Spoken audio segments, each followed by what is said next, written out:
Hai, Assalamualaikum dan salam sejahtera buat semua. Alhamdulillah. Hari ini kita bersama-sama sekali lagi dalam sesi FB Live ya, bersama saya Dr. Nur Yaqin Muhammad Isa, pakar perundian perubatan dan paru-paru daripada Sunway Medical Center Velocity ya.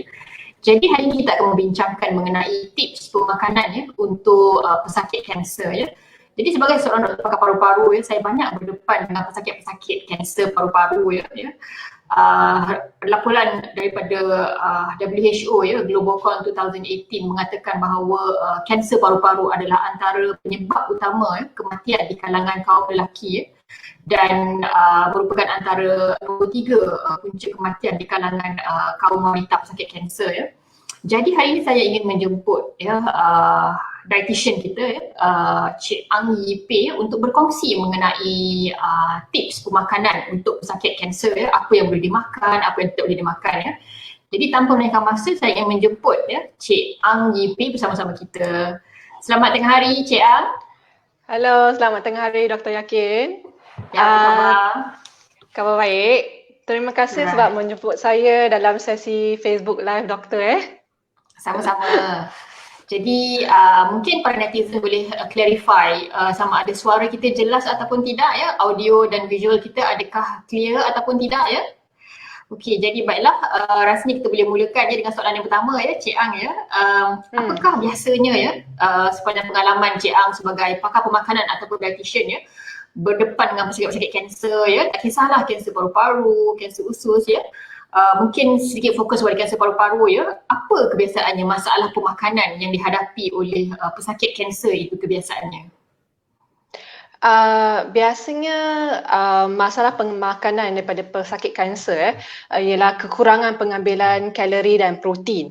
Ya, sebab biasanya kesan sampingan daripada kanser terapi, terutamanya kemoterapi lah. Jadi mereka ada kesan sampingan macam loya muntah ataupun ulcer di dalam mulut terutamanya untuk pesakit kanser paru-paru yang menjalani kemoterapi, mereka ada juga masalah macam kehilangan deria rasa dan bau seterusnya menyebabkan kekurangan selera makan. Jadi ini menyebabkan mereka juga ada masalah pengurangan berat badan yang berlebihan lah. Terutamanya dalam statistik lebih kurang 80% pesakit kanser yang advance ataupun lanjut mereka mengalami masalah pengurangan berat badan yang berlebihan. Ya, yang keduanya saya rasa masalah pemakanan pesakit kanser ialah mungkin terlalu ketat ataupun over restrict makanan mereka disebabkan oleh mitos-mitos makanan. Dengan bila mereka menghidapi penyakit kanser. Jadi mereka sebab terdengar mitos-mitos makanan yang tertentu, jadi mereka cuma makan beberapa jenis makanan ataupun minuman saja, jadi menyebabkan kuantiti dan kualiti makanan mereka berkurangan. I see. Jadi maksudnya banyak ya masalah-masalah di kalangan pesakit kanser ni, antaranya mungkin sebab side effect kemoterapi itu sendiri yang menyebabkan loya dan muntah ya, dan juga mungkin mitos-mitos yang diterima menyebabkan mereka mengurangkan sendiri pemakanan mereka ya. Okey, sedikit respon daripada netizen kita di sini. Anis N, setakat ini clear, Alhamdulillah, terima kasih ya Anis N. Best tajuk, terima kasih Encik Isyam ya. Alhamdulillah jelas audio dan visual kita, Alhamdulillah. Okey, jadi baiklah mungkin Cik Ang boleh kongsikan ya, apakah sebenarnya ya makanan yang tidak boleh dimakan oleh pesakit kanser? Adakah restriction ataupun bagaimana? Biasanya sebagai dietitian kami tidak akan cakap like tak boleh makan makanan tertentu biasanya kami akan menggalakkan makanan seimbang dan berkhasiat tapi untuk pesakit menjalani kanser kemoterapi kami mungkin akan menasihati pesakit kami untuk tidak makan makanan yang tidak cukup masak ataupun mentah sebab kita takut semasa menjalani terapi ni sistem imun badan mereka lebih rendah jadi kita akan menasihati pesakit kita tidak mengambil makanan yang mentah ataupun kurang masak ni sebab kita nak mengelakkan masalah keracunan makanan. Ya, I ya. see. Jadi maksudnya Hmm. mungkin sushi tu perlu Tidak. dielakkan lah ya, Cik. Ya, ya. Macam Untuk sashimi tu kan, keracunan makanan. I untuk see. sementara waktu lah biasanya. Selain daripada tu, mungkin ada pesakit yang ada makan jamu-jamuan. Jadi kita juga akan menasihati mereka untuk bertanya kepada doktor mereka dulu bahawa sama ada jamu-jamuan tu sesuai tak semasa menjalani terapi, terutamanya kemoterapi. Barulah mereka continue untuk makan jamu-jamuan tersebut ataupun berhenti sekejap dulu ke baru boleh makan selepas terapi itu berakhir. Jadi mungkin kerana ada komponen dalam jamu tu yang kadang-kadang boleh menyebabkan masalah kerosakan hati, boleh menyebabkan masalah kerosakan buah pinggang. Jadi dengan kemoterapi yang tengah ongoing, takut memberi mudarat yang lebih teruk kepada anggota-anggota seperti hati dan buah pinggang Cik Ang. Jadi itu adalah mungkin makanan yang tak boleh dimakan makanan iaitu makanan yang mentah tidak dimasak dan juga jamu Okey, bagaimana pula dengan makanan yang boleh dimakan, Cik Ang? Adakah kita ada spesifik menggalakkan setengah-setengah makanan yang boleh dimakan untuk pesakit kanser ni? Ya, jadi boleh dimakan, memang tadi saya ada sebut tadi makan secara seimbang dan sihat. Kita masih merujuk kepada pinggan sihat Malaysia yang maksudnya masih ambil komponen karbohidrat seperti nasi ini tu. Lepas tu ada komponen protein dan sayur dan buah dalam menu makan utama kita, terutamanya waktu makan tengah hari dan waktu makan malam. Tapi kita akan fokus lebih kepada ambillah makanan yang tinggi kualiti protein seperti macam daging ayam, ikan, daging, telur, mungkin susu ataupun kacang soya ataupun kekacang lebih daripada biasa, sebab biasanya pesakit kanser ni mereka mengalami masalah kerosakan otot badan. Jadi pengambilan protein adalah lebih penting dalam masa untuk bagi kumpulan pesakit kanser ni. Jadi betul je kalau kita lihat level protein dalam darah pesakit kanser memang kebanyakannya lebih rendah daripada biasa. Jadi sebab itu sebagai doktor pun saya akan selalu merujuk kepada pakar pemakanan, dietitian supaya prescribekan mereka dengan makanan yang tinggi kandungan proteinnya. Itu kita panggil high protein diet sebab sebenarnya kita tengok albumin level mereka, protein level mereka kebiasaannya lebih rendah daripada orang biasa disebabkan pesakit kanser ni Cik Ang, macam mana pula dengan pendapat yang mengatakan orang yang kanser ni tak elok makan makanan yang bergula, makanan yang manis. Betul Cik Ang. Makanan bergula ni, kalau dia pesakit kanser sebenarnya tadi saya ada sebut yang biasanya mereka ada masalah pengambilan kekurangan kalori kan. Jadi kalau dia menghadkan pengambilan gula dia, mungkin akan menyebabkan dia punya pengambilan kalori lebih kurang Jadi biasanya saya akan jelaskan kepada pesakit kanser saya kalau untuk gula sebenarnya gula juga terdapat daripada karbohidrat kompleks macam nasi kentang spaghetti mi ni semua. Sebenarnya ni semua ialah sumber makanan yang akan bertukar kepada gula dalam badan kita selepas dihadam lah.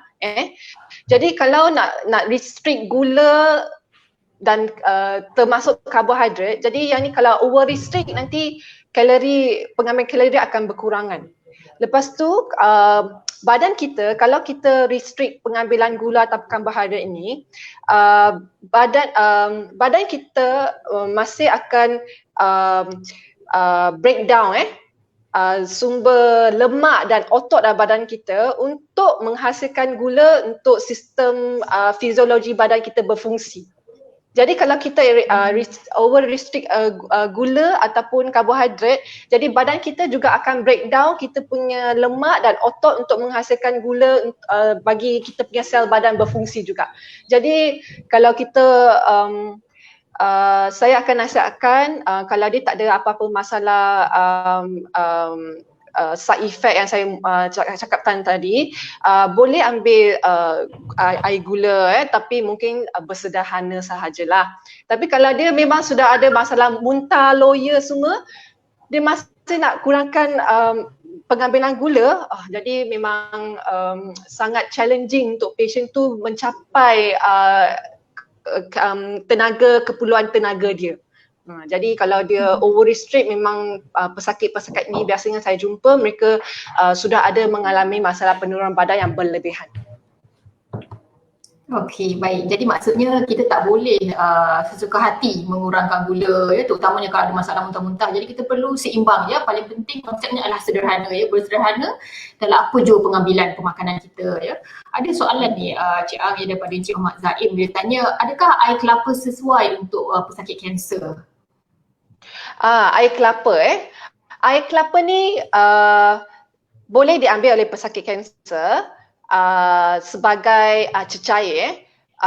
Dia juga tinggi dalam kandungan potasium terutama untuk pesakit kanser yang mengalami kesan sampingan diarrhea saya ada juga menasihati pesakit saya untuk mengambil minuman air kelapa dalam kalau terutamanya kalau dia mengalami kesan sampingan diarrhea sebab biasanya mereka ada masalah lain iaitu potasium dalam salur darah dia berkurangan. Jadi saya ada cadangkan kepada pesakit kanser saya untuk ambil air kelapa lah. Kalau tak ada masalah ni juga, boleh juga minum air kelapa sebagai minuman lah, cecair lah, lebih kurang 2 liter sehari lah untuk secara umumnya lah. Jadi maknanya tak ada masalah untuk minum air kelapa ya, kerana dia mengandungi banyak garam galian yang elok untuk kesihatan ya. Jadi tidak ada masalah, alhamdulillah ya. Cik Ahmad Zaim, semoga clear ya jawapan tadi. Soalan daripada Siti Balkis, dia kata, doktor saya baru join live doktor. Saya nak tanya apakah makanan yang menjadi punca sakit kanser? Okey. Yang ni maksudnya dia tak ada kanser tapi apakah makanan yang mungkin meningkatkan risiko kita untuk dapat penyakit kanser kan? Dari segi makanan mungkin ada yang kita nasihatkan patient untuk bukan patient untuk secara nasihat secara umum tidak mengelakkan makanan yang tinggi proses makanan seperti fast food kita sebab ini memang dalam kajian ada kajian terutamanya meningkatkan risiko sakit kanser kolon jadi dan mungkin seseorang tu tidak mengambil makanan seperti sayur dan buah yang mencukupi. Jadi yang ini juga penting untuk mengelakkan risiko untuk merendahkan risiko kita mendapat penyakit kanser. So yang penting try to minimize kurangkan makanan proses dan ambil sayur dan buah yang mencukupi.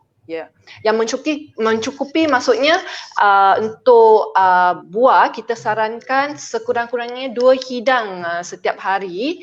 1 biji buah apple ke pear ke orange macam ni satu buku ni ialah 1 hidang lah, 1 hiris potongan betik ataupun nenas macam yang dijual di luar yang tu pun kira 1 hidang. So satu hari buah sekurang-kurangnya 2 hidang. Sayur yang telah dimasak lebih kurang setengah cawan macam ni ialah 1 hidang. Satu hari sekurang-kurangnya 3 hidang. Jadi yang ni kita kena make sure kita dah capai, yang ni boleh bantu kita kurangkan risiko mendapat penyakit kanser lah.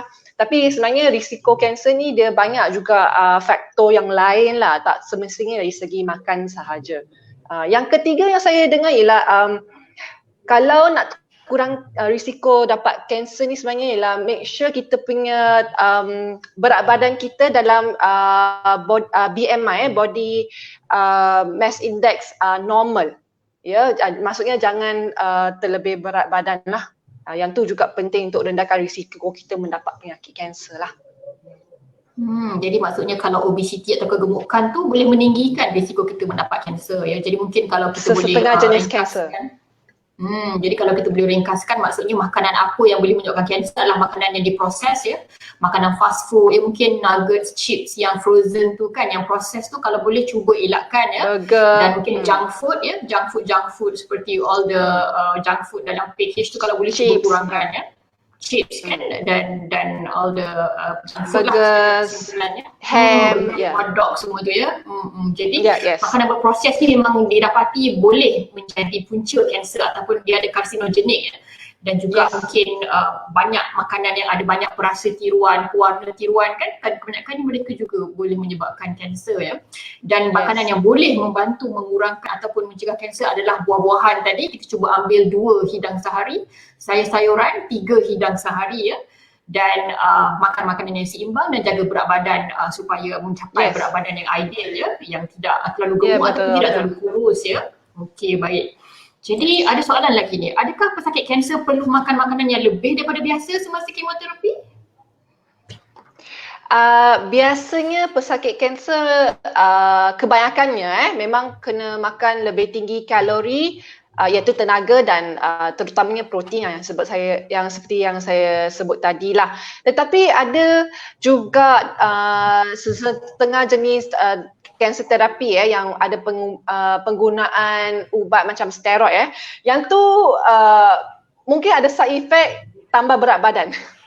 Jadi bergantung kepada jenis cancer terapi dia, tapi ya betul, kemoterapi biasanya pesakit tu memang kena ambil makanan lebih tinggi tenaga daripada berbanding dengan biasa.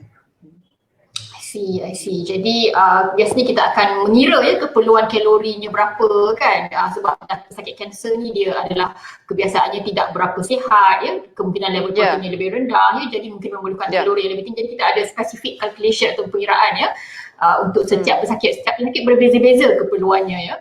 Jadi mungkin saya pun nak tambah juga tadi pertanyaan daripada Siti Balkis tadi ya, tentang punca kanser ya. Memang pemakanan perlu kita jaga, tetapi sebenarnya ada faktor lain juga yang boleh menjadi punca kanser ya selain dari makanan ya, iaitu faktor genetik ataupun keluarga ya. Jadi jika seseorang itu mempunyai faktor kanser yang kuat dalam keluarga, mungkin ada ahli keluarganya yang ramai ada kanser, faktor genetik itu juga boleh mempengaruhi seseorang untuk mendapat kanser ya. Dan juga faktor environment ya. Jadi kalau seseorang itu terdedah kepada polluted environment ya, maksudnya udara yang tercemar, sering berhadapan dengan udara tercemar, perokok tegar ya, terdedah kepada asap-asap kereta dan kenderaan dan sebagainya dalam kadar yang tinggi, itu juga boleh menjadi antara punca kanser ya. Jadi rokok adalah antara punca utama penyebab kanser paru-paru dan juga kanser-kanser yang lain ya. Jadi mungkin antara perkara yang boleh diubah ya ialah mungkin pada perokok di luar sana boleh cuba untuk berhenti merokok, kerana itu adalah didapati ya, kajian menunjukkan rokok adalah antara punca utama banyak jenis kanser ya, selain kanser paru-paru ya, kanser mulut ya, kanser tekak, kanser hidung, kanser usus, kanser perut,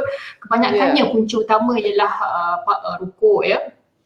Ya, Doktor yakin bukan sahaja perokok kan, Doktor, pasif perokok pasif juga yang akan mendedahkan diri sendiri mereka kepada risiko kanser lebih tinggi juga.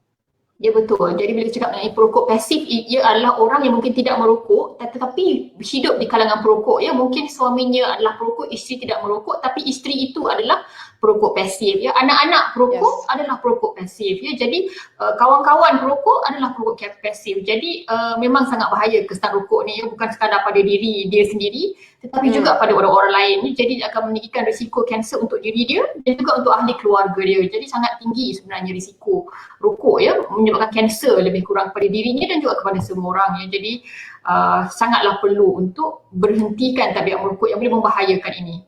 Okay, soalan daripada Cik Nasi Ibrahim, Dok nak tanya, bolehkah pesakit kanser minum susu sebagai amalan harian? Boleh. Jadi tadi saya ada cakap berkaitan nak tambah kalori dalam diet kita.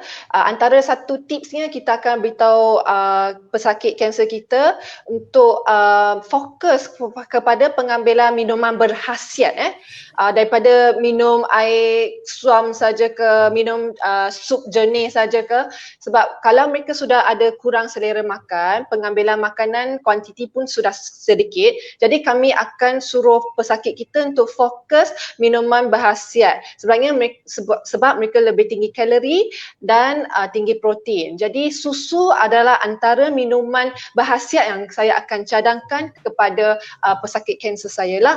Selain daripada itu, saya akan cadangkan juga pengambilan minuman macam cereal drink ke, smoothies ke, ataupun sup berkrim ke, ataupun air macam air sugar cane ke, Milo ke, macam tu, like lebih daripada minuman air kosong sahaja.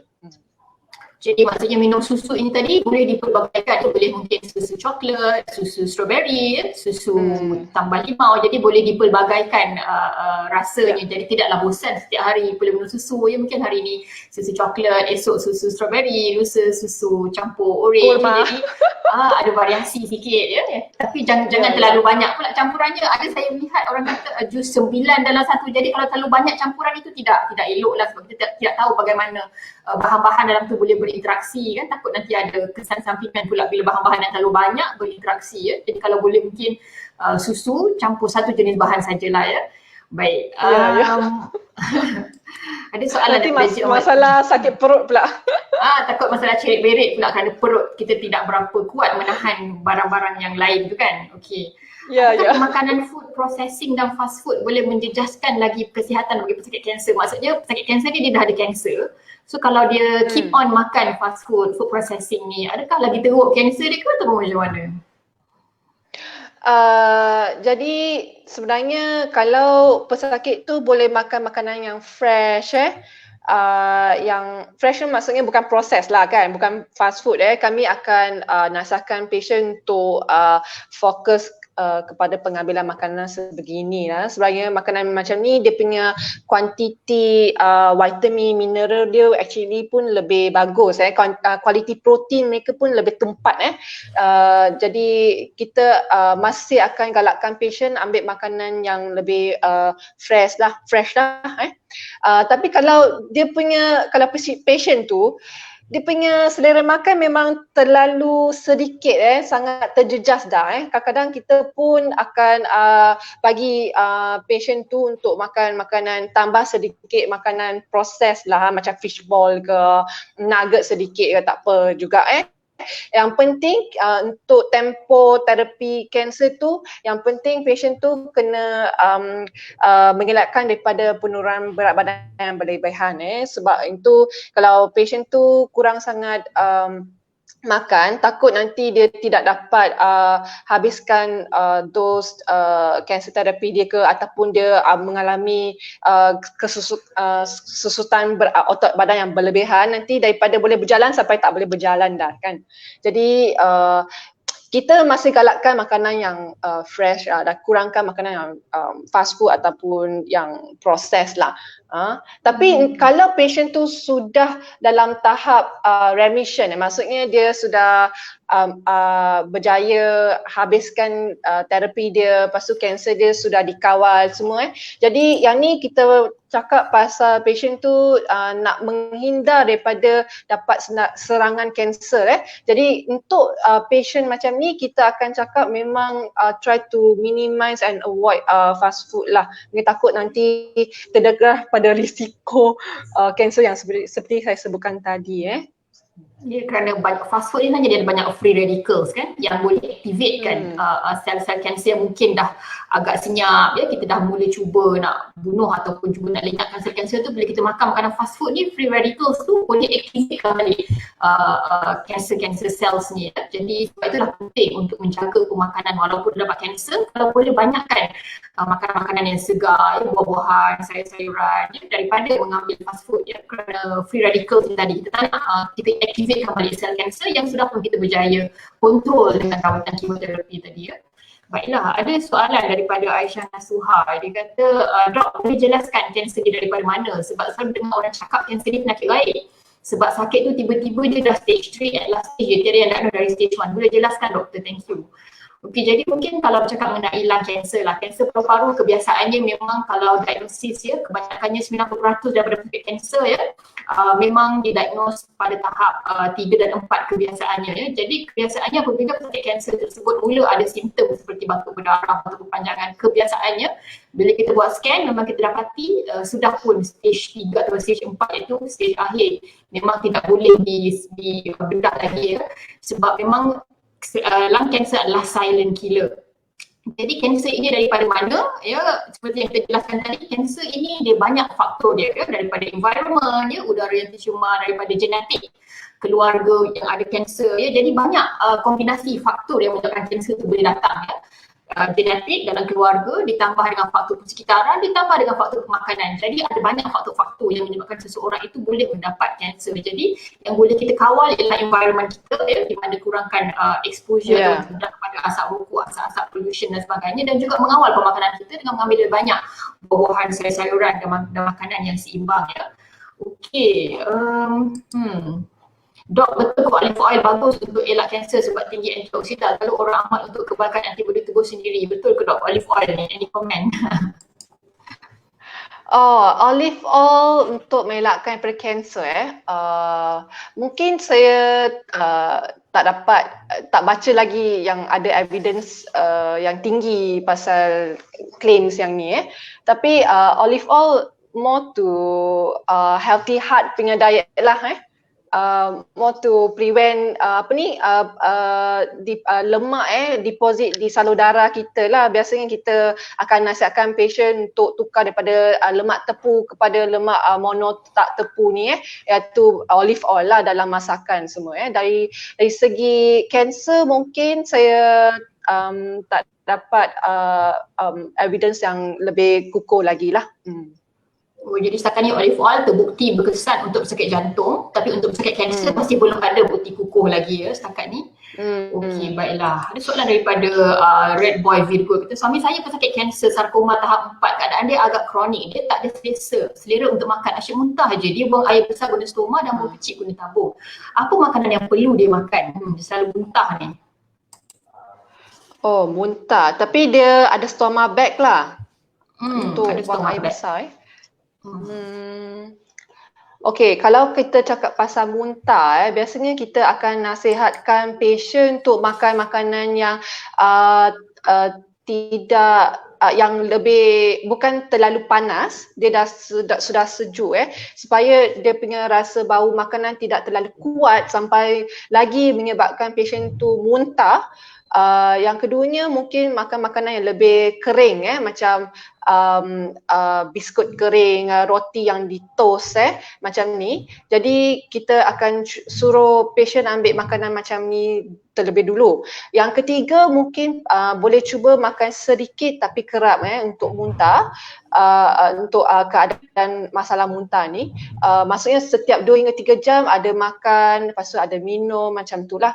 Kalau berat badan dah cuba teknik-teknik macam ni, makanan berat badan masih berkurangan, kuantiti makanan masih kurang, dan bolehlah dapat nasihat lebih lanjut pada dietitian lah.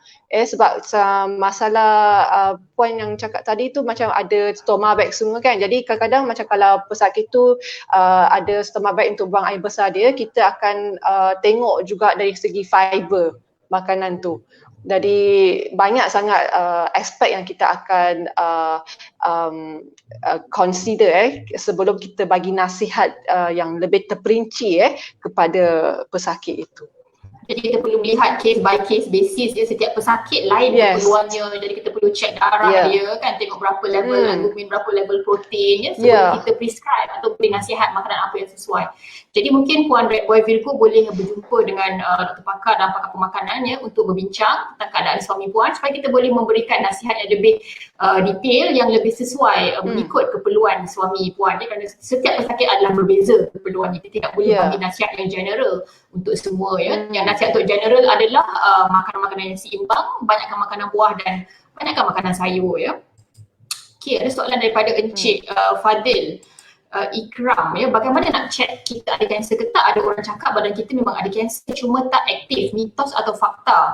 Okey, lah Encik Fadil Ikram ya. Jadi kebanyakan kanser ni memang sukar untuk kita nak detect ataupun untuk kesan ya pada peringkat awal ya. Jadi apa yang saya boleh nasihatkan ialah sekiranya Encik mempunyai kanser di dalam keluarga di mana mungkin mak ayah, adik beradik ataupun pakcik makcik yang ada kanser ya, bolehlah melakukan cancer screening ya. Kita ada program cancer screening di hospital ya.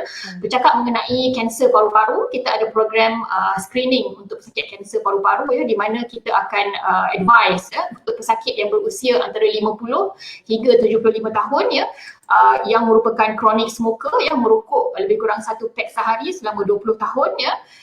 Dan juga mempunyai sejarah keluarga yang kuat. Maksudnya dalam keluarga ada kanser, tak kisahlah kanser payudara ke, kanser paru-paru ke, kanser usus ke, tetapi sekiranya dalam keluarga ada sejarah kanser, beliau adalah perokok tegak dan berusia 50 tahun dan ke atas, kita ada program saringan kanser di mana kita akan buat scan paru-paru low dose, maksudnya bukan scan biasa tapi scan yang radiasinya rendah supaya kita boleh mengesan kanser dalam peringkat awal. Kerana seperti kita tahu tadi 90% pesakit kanser hanya dapat dikesan pada peringkat akhir, tetapi sekiranya kita lakukan ujian screening ataupun saringan tadi, kita boleh mengesan di peringkat awal ya. Jadi sekiranya ada kanser dalam badan itu mungkin mitos lah, sebab tidak semua orang ada kanser sel dalam badan mereka ya. Seperti yang saya jelaskan sebentar tadi, ada banyak faktor yang menyebabkan kanser itu boleh berlaku ya, faktor keturunan, genetik, faktor environment, faktor pemakanan. Jadi dalam sel badan kita sebenarnya kita dilahirkan sebagai seorang yang sihat dan sebenarnya tidak ada kanser sel dalam badan kita, tetapi kanser itu terjadi apabila sel-sel yang sihat tadi dia membiak tanpa dapat dikawal, proliferate uncontrollably, bermaksud dia membiak tanpa kawalan sehingga memenuhi organ-organ yang sepatutnya jadi normal. Jadi tetapi apabila sel tadi membiak tanpa kawalan, organ yang normal menjadi tidak normal dan boleh menyebabkan masalah-masalah ya. Kalau kanser paru-paru boleh menyebabkan masalah seperti batuk berdarah ya, batuk berpanjangan, susah nafas, air dalam paru-paru dan sebagainya ya. Jadi banyak faktor kanser itu sendiri ya. Okey, mungkin Cik Ang boleh share ya, mungkin kalau ada pengalaman pahit berhadapan dengan pesakit kanser ni, boleh share. Pengalaman pahit memang ada. Sebenarnya ahli keluarga juga ada penyakit kanser tapi yang pengalaman pahit biasanya yang saya cakap tadi lah, dari bila kita jumpa dia masa tahap awal-awal diagnose tu memang macam biasalah masih boleh makan lagi berjalan macam biasa tapi kalau dapat masalah macam muntah, loya masa tu memang dapat tengok pengambilan makanan mereka semakin berkurangan. Memang sampai satu hari tu berapa suap bubur saja yang boleh dimakan semua Jadi dapat tengok penurunan berat badan yang sangat drastik lah, dan kekurangan tenaga untuk menjalani aktiviti seharian Dan yang saya ada cakap tadi juga, macam dari boleh berjalan sampai dah terlantar atas katil lah kan. Jadi memang sangat sedih lah bila jumpa kes-kes macam ni. Tetapi kita untuk pesakit kanser ni kan, kita tengok kadang-kadang kita tengok apakah itu goal of care for the patient and patient punya prognosis lah. Apa yang patient mahu? Dia mahu active treatment ataupun tidak Kalau patient tu active treatment kita dari kes macam ni, dari memang kita dah cuba nasihatkan patient makan sedikit tapi kerap, bagi minuman suplemen yang tertentu, tak berjaya untuk membantu patient tu mencapai kepularan kalori dan protein dia, kita akan mungkin cadangkan kepada patient, ahli keluarga dia berbincang dengan doktor mungkin boleh cuba letak tube feeding untuk sementara waktu.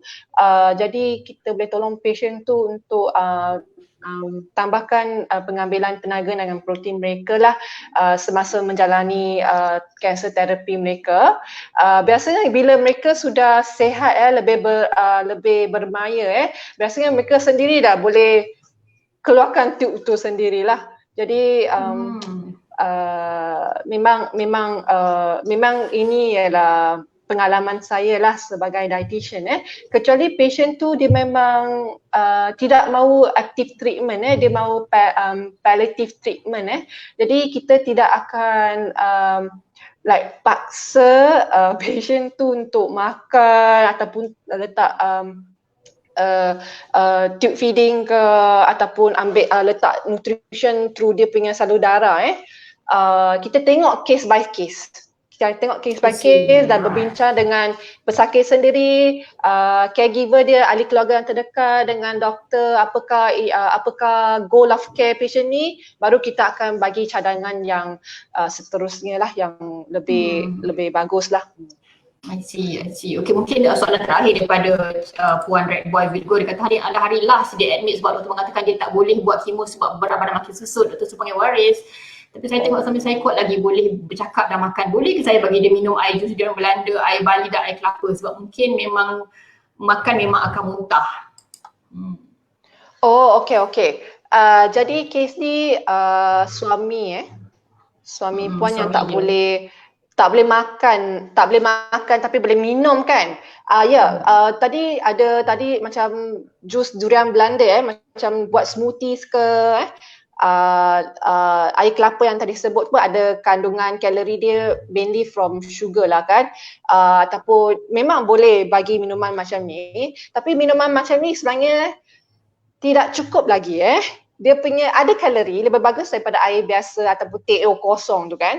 Tapi dia punya kuantiti tenaga, protein dan mineral dan vitamin masih tidak cukup dan tidak sempurna lagi. Jadi bolehlah jumpa dietitian untuk mereka cadangkan minuman suplemen yang lebih sesuai untuk pesakit kanser dan juga tumpat dalam kandungan khasiat yang tertentu lah. Jadi mungkin soalan daripada Asyana Suha, dia kata simptom kanser payudara, perubahan saiz yang mendadak makin besar. Ya betul ya, Cik Asyana Suha, antara simptom-simptom kanser payudara ialah saiz ketulan yang tak normal. Jadi mungkin saya cadangkan boleh berjumpa dengan pakar bedah di hospital yang berdekatan untuk cek kenapa payudara itu membesar dengan lebih cepat. Jadi itu adalah sesuatu yang tidak normal, bukan side effect ubat tu, perlu diperiksa. Baiklah, mungkin itu saja daripada kita kerana masa pun sudah tamat sampai ke penghujungnya. Terima kasih kepada Cik Ang kerana bersama kita berkongsi maklumat dan pengalaman, dan juga terima kasih kepada netizen kerana bersama-sama mendengar informasi dan juga perbincangan kita pada hari ini. Semoga perbincangan ini akan memberikan manfaat kepada semua dan terima kasih kepada Cik Ang dan juga kepada semua netizen. Assalamualaikum warahmatullahi wabarakatuh. Terima kasih Dr. Yakin. Sama-sama. Terima kasih.